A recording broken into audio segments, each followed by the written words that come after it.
out of every 5 in a group do make it to postseason, whatever that may be. So let's get into this second draft and see if they got another insane combo up their sleeve. I really want to see more engaged tools from Heretics, or if they decide not to have the team comp that is going to be the one to really pull the trigger, they need better disengage. Last game, we saw it.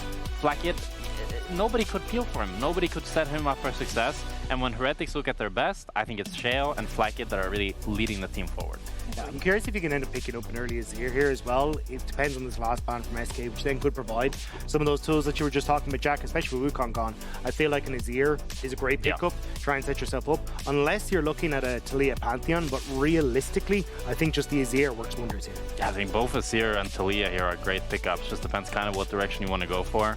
I mean, Azir in EU, it just feels like such a staple pick. You get that scaling, you get the mobility, even the playmaking.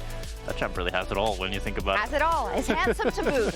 What are you going to say? Like I love Sandy Boy. Every meta ever. Yeah, great. There we go. Ah, Rumble. Rumble. Okay, let's go. So I'm a little bit uncertain on the Rumble because I think there's options here on SK side. Like, I personally think we underutilize things like Pantheon Taliyah. I think that double side lane control is really, or semi-global ultimate for that side lane control is great. Now, is SK a team that can necessarily feel that? I don't know. But still, I think it is a very strong option unless they do just want to try and take these here. I was thinking we might get Rek'Sai top into the Rumble. It could be interesting, but it's going to be just Trundle instead. It's back. I mean, the thing with my skepticism with Rumble is that a lot of times what ends up happening is you just go equal in lane, and then the equalizers a lot of the time are not equalizing. Not equalizing, they're not doing much. I mean, Mirren missed the equalizer but won the game. Yeah, so that's true. Maybe Carlsen thinking, I can do that. I can pull that off.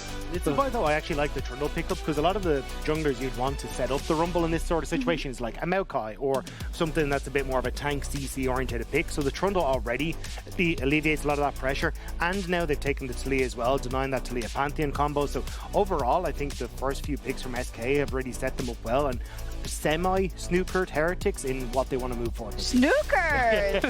That's sick, I love that. The only worry I have is that you have like Trundle, Taliyah, who both would want something to set them up, but they're not really contributing that much towards each other. But it's going to be the Yone for Kamiloo here. Okay. A bit cocky. A little bit. A little bit. We'll get to see what jungler they pair up with it. So when you have the Rumble, you can choose to still go AP jungle with the Yone, but you can also choose to go for a tank. I would presume that's something that just sets up their top side for success. Even the Jhin makes a ton of sense, and then just delaying the jungle to 4-5. Yeah. I thought they'd try and go for the early Sejuani pick. You've got like double melee carries there, try and move something in towards that top side for early skirmishes. But Jhin, again, you already kind of highlighted it. It's just more setup, and you've got a ton of damage already on your top side. So if I'm SK here, I'm looking to say, okay, let's take an early aggressive jungle. Pantheon, again, could work out great here, although they already have the Trundle. But then just look at banning things like the Sejuani, the Maokai, even if you want to in this next rotation. Or you're just fine to say, well, we've got a Trundle, we're going to steal all your stats anyway, take the Sejuani. Abba's just like, it should have been Pan. So he just offers it, he's like, that's what I wanted. Come get me. Yeah, I mean, it's like, if you could choose to have Taliyah Pantheon or Taliyah Trundle, I think you know what you'd rather have. But yes, but it's a team game. Yeah, and I'm curious to see what Team Heretics wants to go here for the jungle role, because as you said, Rob, with the Trundle, it's like, do you want to go for a tank, or do you just assume that you have enough setup from the Jhin and you can have some support as well? But then at the same time, if you have a carry, it's like now you have a 4 carry composition.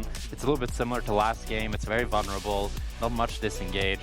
I think still trying to go for something that has some sort of CC, has some sort of frontline, just makes it so much easier for Team Heretics to play. Yeah, and I think we need that. I really want to see Flakked have like a confidence game, because he hasn't necessarily been at fault in some. He's actually been good in some of these early games, right? But then the whole plan just, it's demotivating. It sure is. Yeah, and I thought, like coming into this, that would kind of be the game plan for Heretics was, hey, we're going to play around Sheo, play for early objective setup. We know that that's where kind of Sheo and Heretics' strengths lies, and try and bully SK out through that. And which is why I think the Nocturne Orianna was great, because it kind of stops you and makes you fumble that setup. But now can we see something similar from SK when they already have like great side lane with the Ambessa and the Taliyah?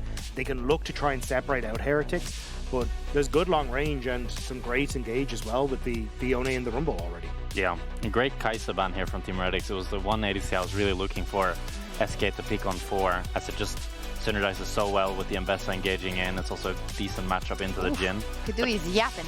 Yeah, and I think he has a lot of options here. Yeah. Looks like they're gonna go for the Lucian. I was thinking Lucian or Seri. Something with mobility is what you really want.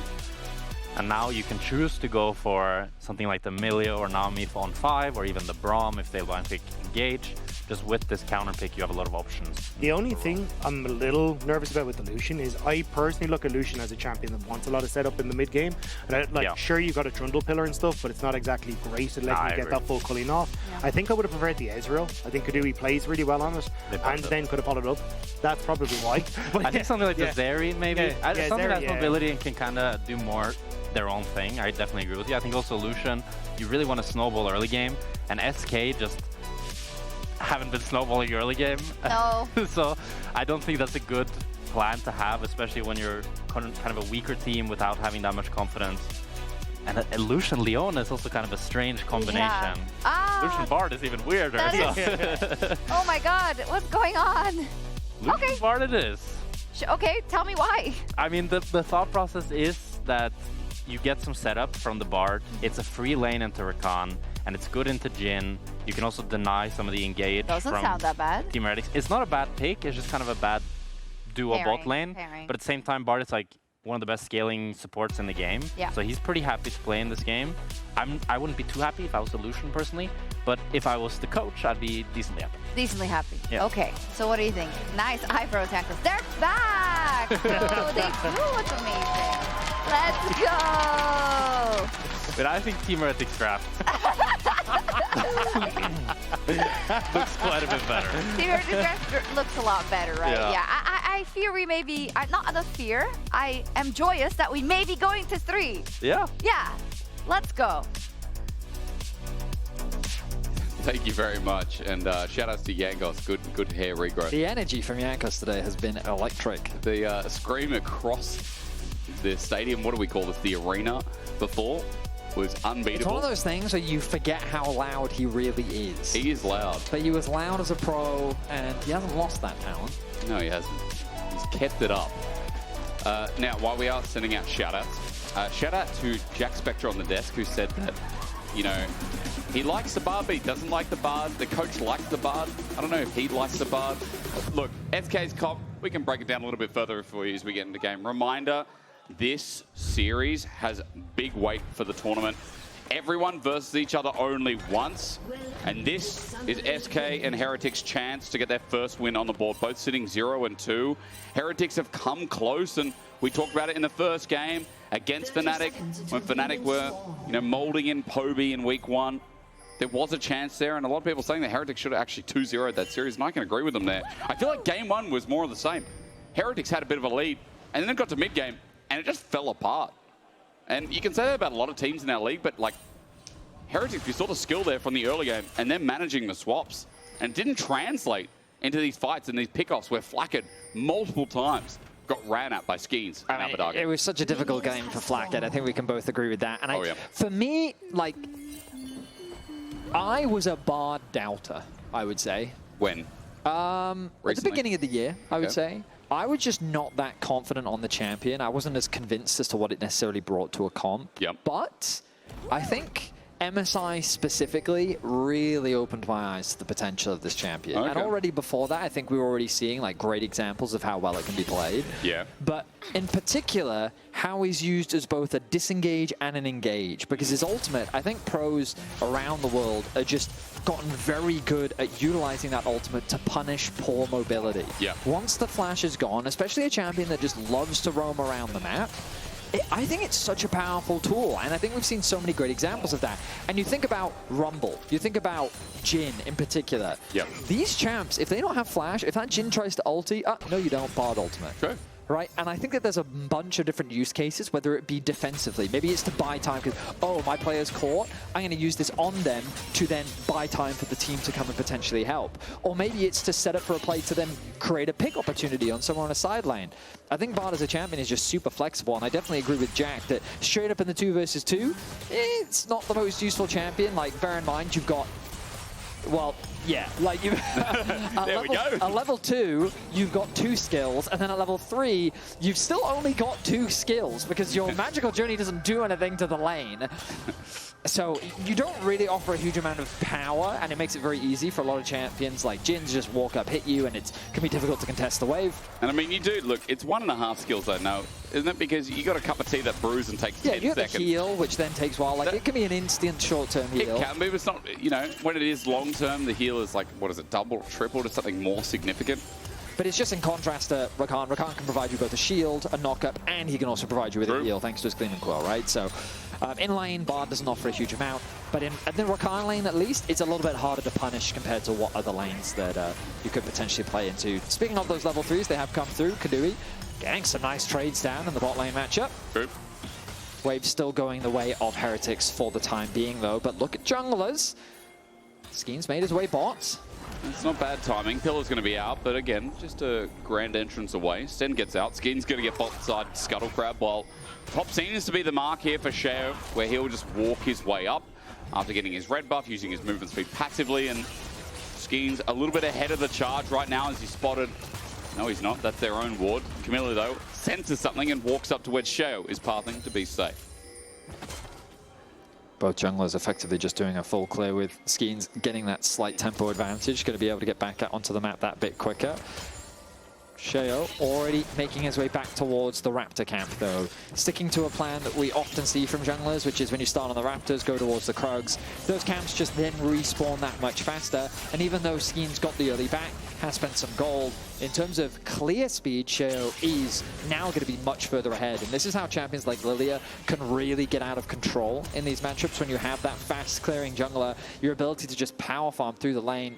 I said Raptors into Krugs. I was mistaken. Raptors into Wolves. Raptors into top side. Then back to bot. My apologies. My apologies. What are you saying? I wasn't tracking him closely enough in the early game. But again, what you're going to see is Gromp immediately going to come back up.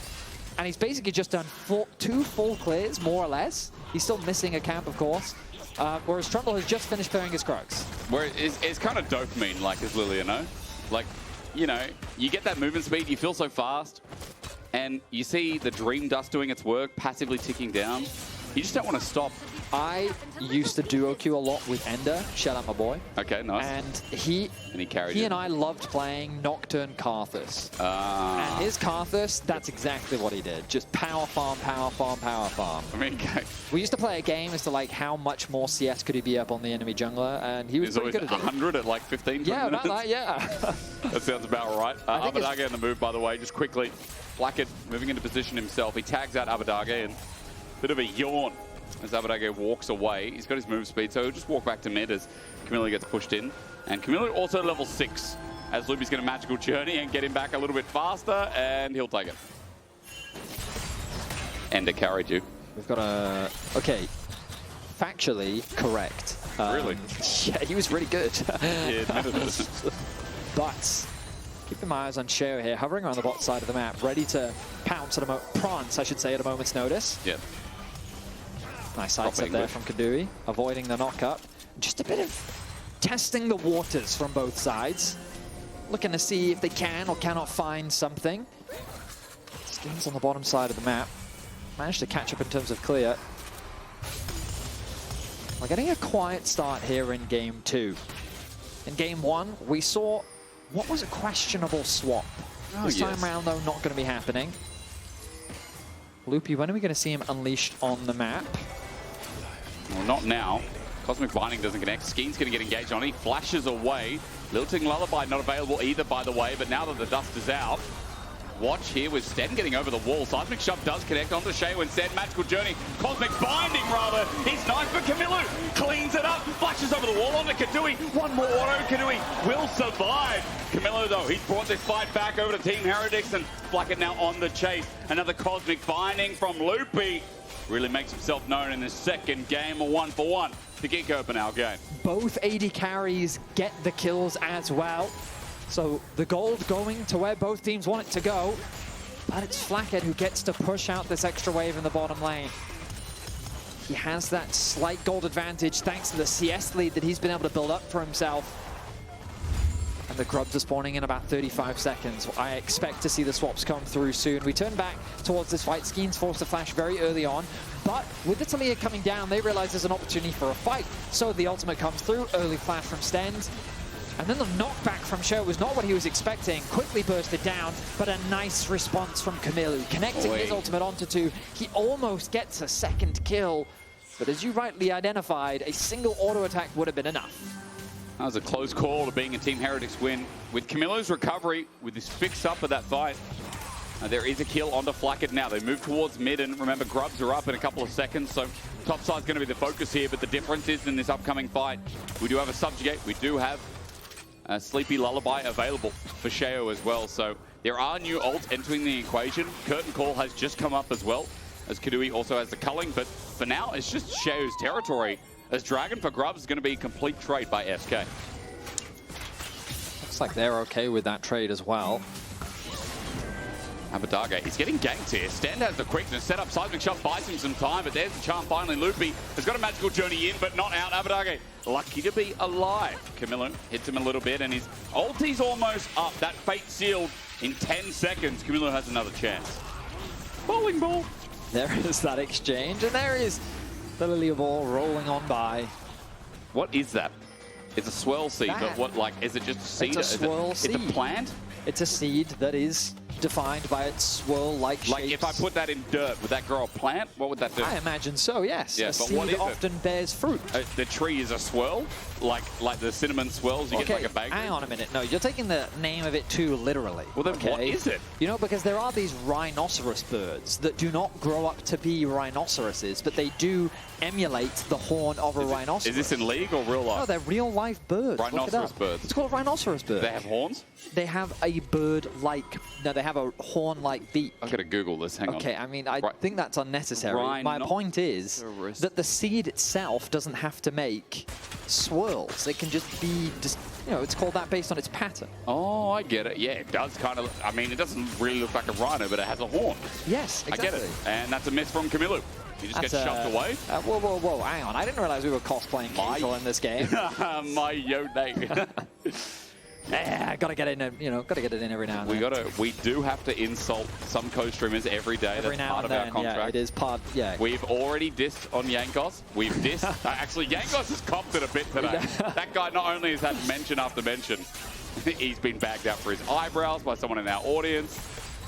He got a second opinion from Dracos. The number of disses is based on your playoff performance. Ah, playoff performance to equals diss ratio. Yeah. It's a math equation that the people behind our scenes actually make up.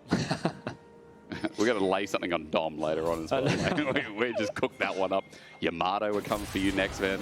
The problem with Yamato is his voice. It's too silky smooth. Like, you never lead a sentence with that. No, it's not a problem, but you know what I mean? Like, that dude sounds like he's caressing your eardrum. Yes, I wish he did more audiobooks. I agree. He should do audiobooks, that's right. Or voice Summoner's Rift. I would love that too. This is not a diss, this is the problem. There's only positive things to say about that man. It's easy, Keduii, you just, you know, sink him in a ship, he's fine. He's got a lot of things. A lot of things to sink him for. Now, much like Vedius, I'm ready for another fight. Yep, same. And Abbedagge, we've had 2 kills in 11 minutes. I'm ready for bloodshed. Let's go for Flakked next. Pillar out, he flashes away. Now Flakked, no flash for a Jhin. Hurts a little bit. Because against the Bard, level 6. I'm keeping my eyes on Loopy. Let's see what plays he can make with that ultimate. Roman getting a bit of vision down. Dragon in about 2 minutes time. That does mean that we're unlikely to get a fight for a while. Okay. As farming will be the priority. That's fine. As always, look at the items. Blade of the Ruin King on its way for Kamiloo. He needs about, I think it's a 1.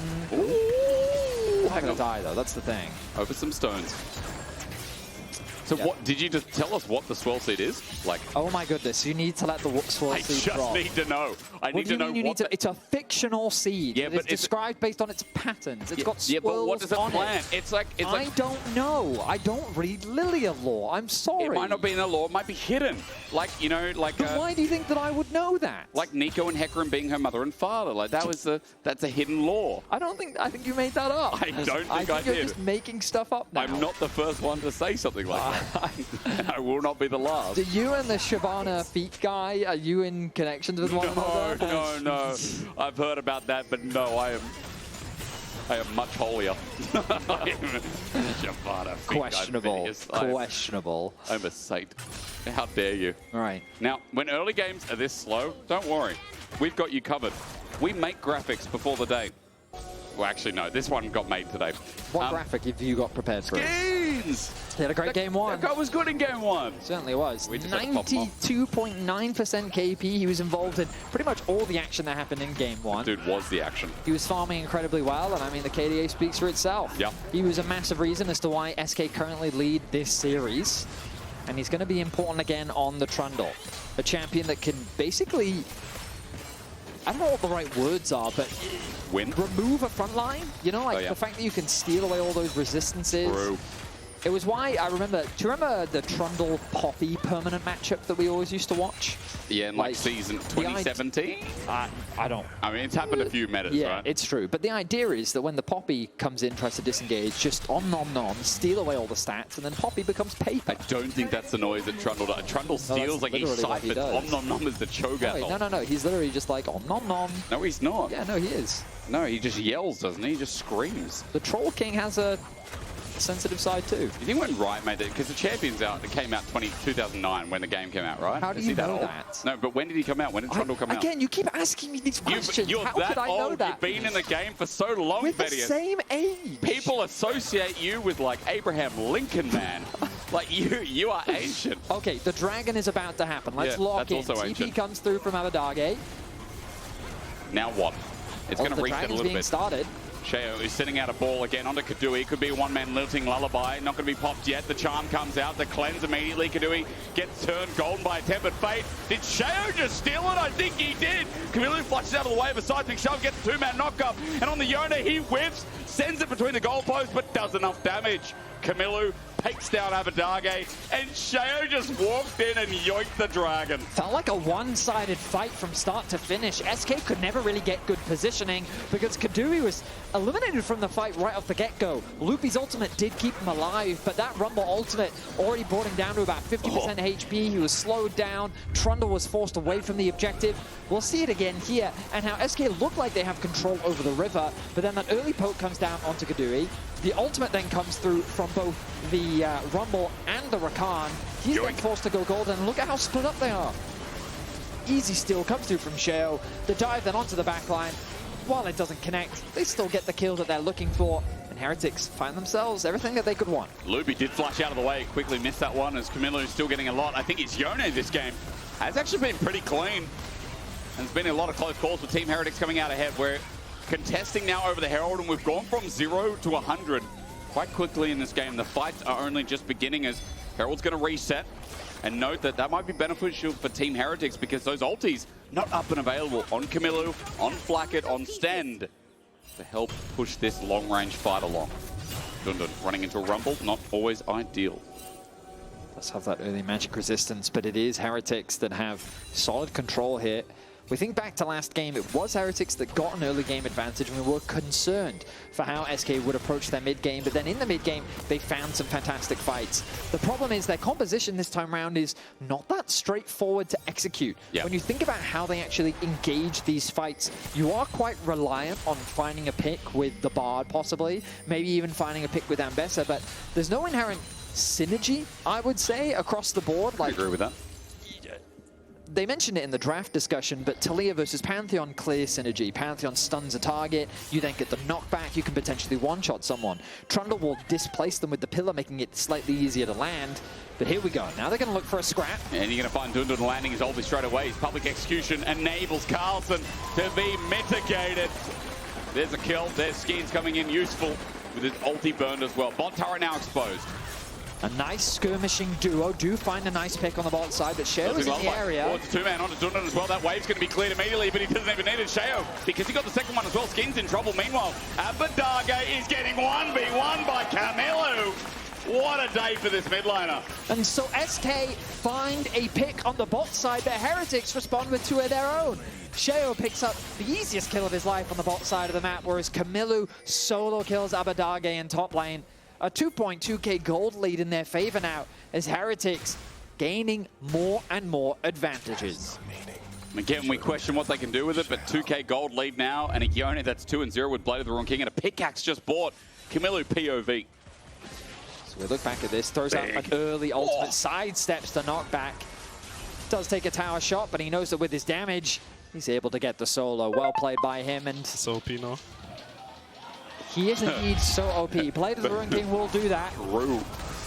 That's annoying. SK caught out though. Team Heretics set up with a deadly flourish. Now the Weaver's Wall behind them all. Flakked gets out though. He's got range for the curtain call, and SK might be in a bit of trouble. Even though Skeanz gets the Herald, he needs the eye. Abbedagge soloed out by Sheo as he kites around the seismic shove. Deadly flourish. Loopy sends out a tempered fate, but meanwhile, even caught up, Sheo might be okay. Over the wall again, the lilting lullaby. No, it's not available, but the curtain call is. A magical journey out the back end, and SK running away from the bullets, blocked by DnDn in the end.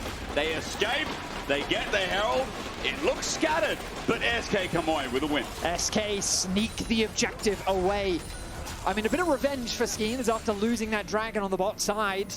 This Herald's going to slow down the potential siege from Heretics and also give SK some options themselves, especially when setting up for the next dragon. The problem that SK has to deal with is this Yone. Carlsen is full HP. There's a new problem. It is Carlsen on the back end, sending Skeanz far away. Loopy helping DnDn defend as Kamiloo is looking for yet another dive, but DnDn's a harder problem. He's getting a wave. He's got Eclipse, and yeah, the AoE on the wave means that Team Heretics can't do anything else. 5 members are top. That's just a free turret for Abbedagge, unless Kamiloo Carlsen TP now. He doesn't have much of a wave to play with. Not. And with the dragon spawning soon, I wouldn't be surprised to see a TP, and there it is. So Abbedagge, he can't afford to overextend. He'll get what he can. Keduii doing a good job of putting pressure onto the mid lane as well. As you rightly identified, Heretics spent a lot of time on the top side, chasing after that dive. Same problem as first game. This overcommitment to a play, this over-map movement. Is that a word, Betty? They still get the first turret. They'll still get the feats of warfare. And They now, oh, but Sheo is only just basing now, which means he's going to be very late to this objective. I don't think Heretics is really in a position. Stend does have Smite of his own. But Stend's Smite is only going to be 600, and it's just easy for Skeanz to take this away himself. And the difference with the Weaver's Wall out as well is that Team Heretics approaching this is impossible. Second dragon of the game for SK, and I'll say it again, yeah, Sheo backing away. The timing's just not there for Team Heretics. Once again, they get punished for it, for however little, however small. I agree. Oh, I ultimately think that we saw a lot of dragons in game 1, and it looks like that Sol is going to be off the table for quite a while. Rakan is going to be the bigger point of contention as Kamiloo just continues to get stronger on this side lane. He's a serious threat on the bot side of the map. And this was what I was trying to mention earlier. There's no one that can really deal with the Yone. Like, this Taliyah can wave clear, but we've already seen what happens if you even misplay that on the top side. So Yone is a real monster in these side lanes, a little bit weaker in the fights depending on how the target focus goes, but there's not really a lot on SK's side to lock this Yone down either. And the rest of the comp hits from a screen away. You know, we talked a little bit about SK's tools, and I know you were mentioning, like, the synergy of the draft isn't really there, and there's a lot of things that might work against each other. Range from Team Heretics also might be a bit of a problem here, as the setup just seems to be that much easier. Now, Herald has been spawned through mid. This will be a free charge. This will open up mid turret. It is a nice objective for SK to pick up. Regardless, though, 3.5k is the difference in this game. There's a 2-item Infinity Edge, a Tempered Fate. Down in bot, Loopy. He didn't get anything out. Kamiloo actually didn't flash. He did ulti, though. But Rakan's not going to be started up. Still risky here for SK. I mean, a 21-minute Infinity Edge is very nice for Flakked. Kamiloo has to be close to his second item. He's going to go back to base. Let's see if he picks it up. The shield bow. There it is. Okay. Crit cloak as well. Stend. Maybe a pick on the bard. The Observer looking in. What do you see, Observer? We're looking at the chanting penguins. Oh, missed.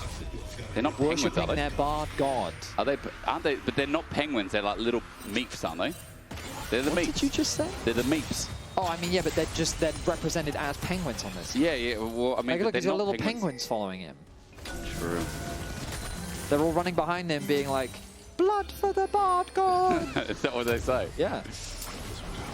Okay. Deadly Flourish going to do not too much here. Oh, junglers. Better. Nice. Okay, Carlsen flushes away.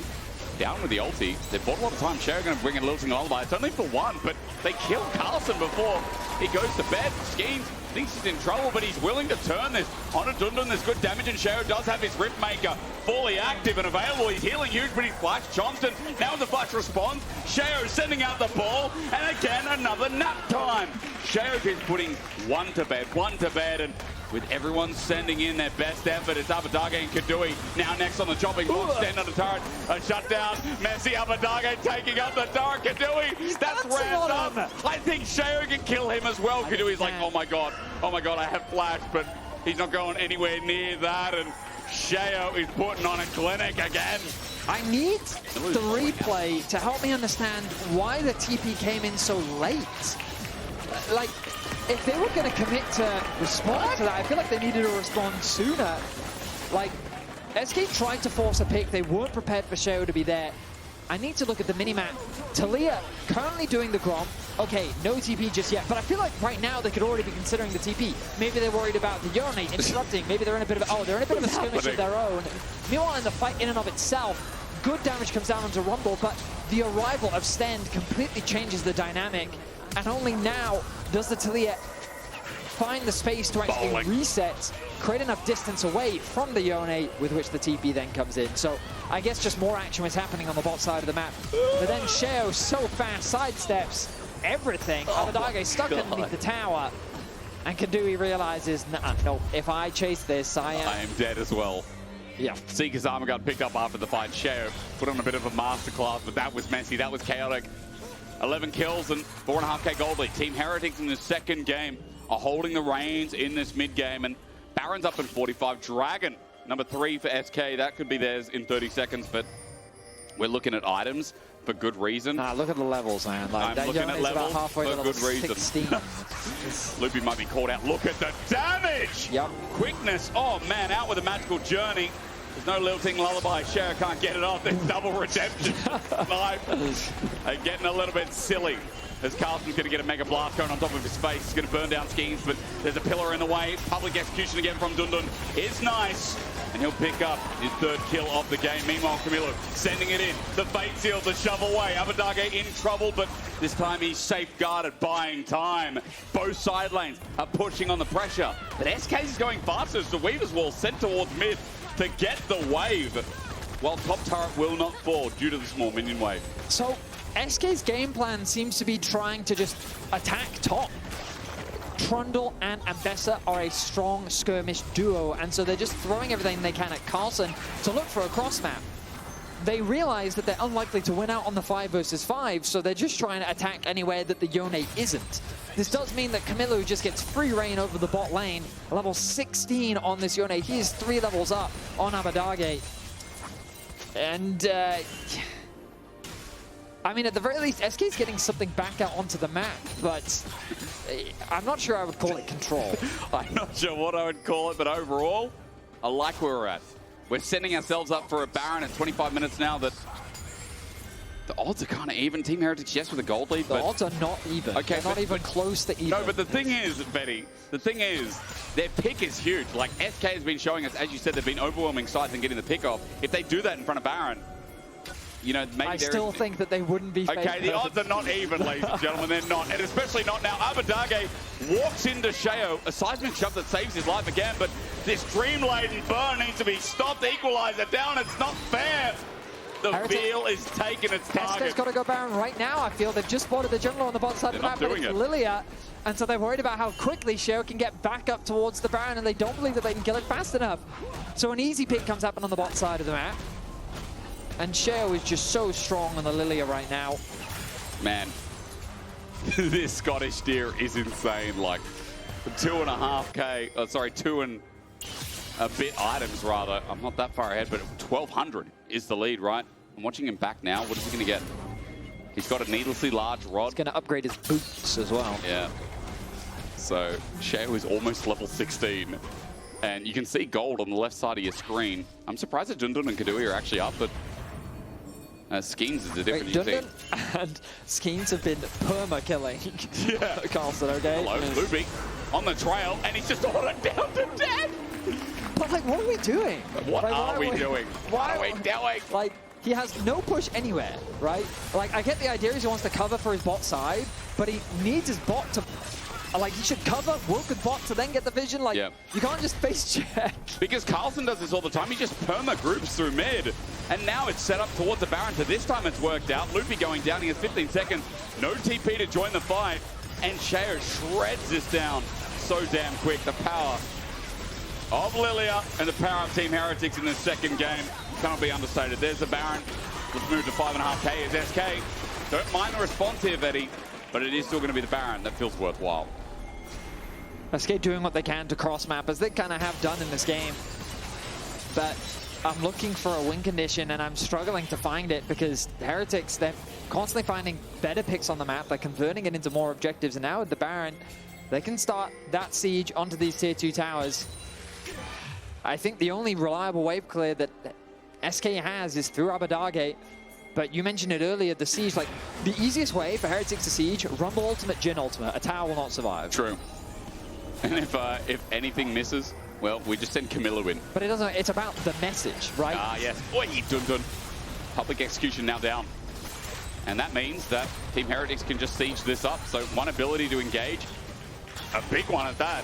Vedi, it opens the doors, or should I say the floodgates, because Team Heretics, this siege is going to be egregious. I would prefer it if they put the Yone bot lane and then brought the Rumble up, but this is also fine. Keep the Yone mid and then rotate down towards the Rumble.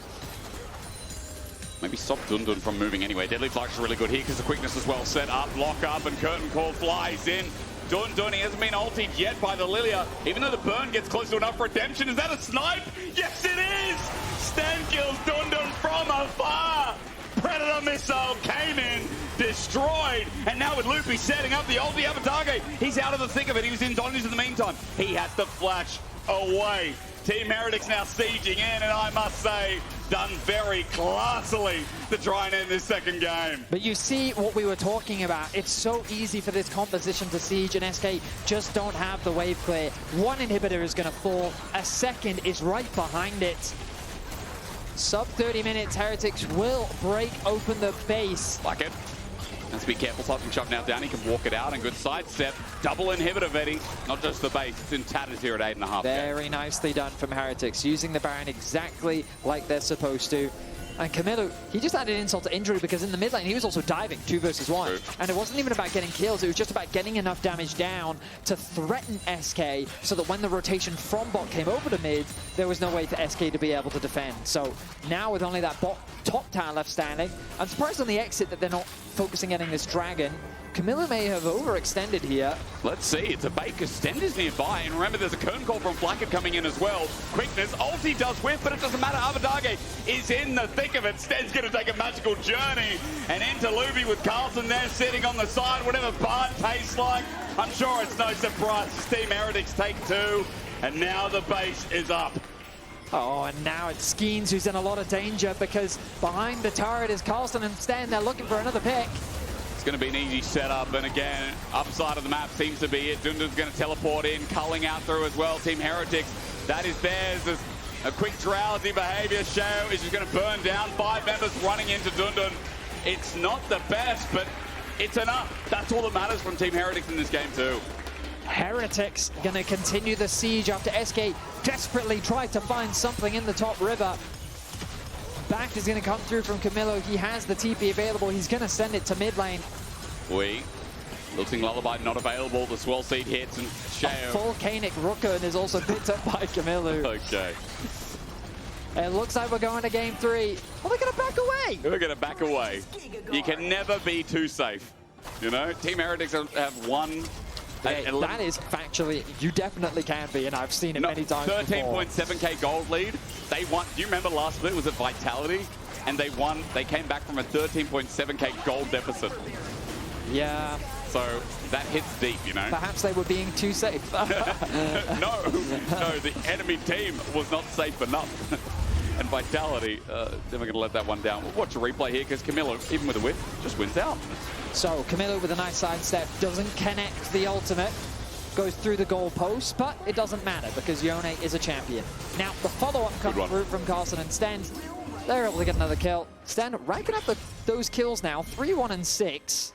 Actually outperforming his AD carry with a 9-kill participation out of the 13. Yep. Good one, Betty. I mean, Flakked's role this game has very much been, I clear the waves, I ulti, I keep enemies away from us, I root them from time to time. I think this game has definitely been focused around Sheo and Kamiloo. I mean, Carlsen's been on weak side a little bit and been bullied a little bit, but Carl is, you know, still, he's sitting with a potential Majais if we get to that point. 3 items. He's still doing a lot. He's just running into SK. And I mention him because the equalizers have been the perfect setup, but it's so easy to layer with this comp. It's so easy to just run in the base now and hit them with range. And Betty, 3 waves coming in. This is surely where it ends. It's looking likely, Hysterics. They need those waves to crash. A bot wave is on its way, a mid soon to follow. The double super minions. Well seen. Sheo has to flash. The towers. I'm waiting for the flash in from Sheo to put everyone to bed. Swellseed misses. He's got his movement speed up, the ability to run in. Watch the Lillia. Tempered Fate does not connect. He's too fast. It's there in headlight. Another one out as Stend sets up for the engage. Kamiloo runs in and again, still no lilting lullaby waiting in. Sheo jumps in and sets for Scotland. Running in. Abbedagge is going to be the first to drop down and his angle immense. He hits everyone, he dies. But man, it looks hella good. That's what William Wallace did. As we go right to the Nexus to a game 3. Team Heretics do it with style. They are not winning every part of this fight, but it is enough. SK are way too far behind, and for Sheo's death, you'll take us to the final pinnacle of this series.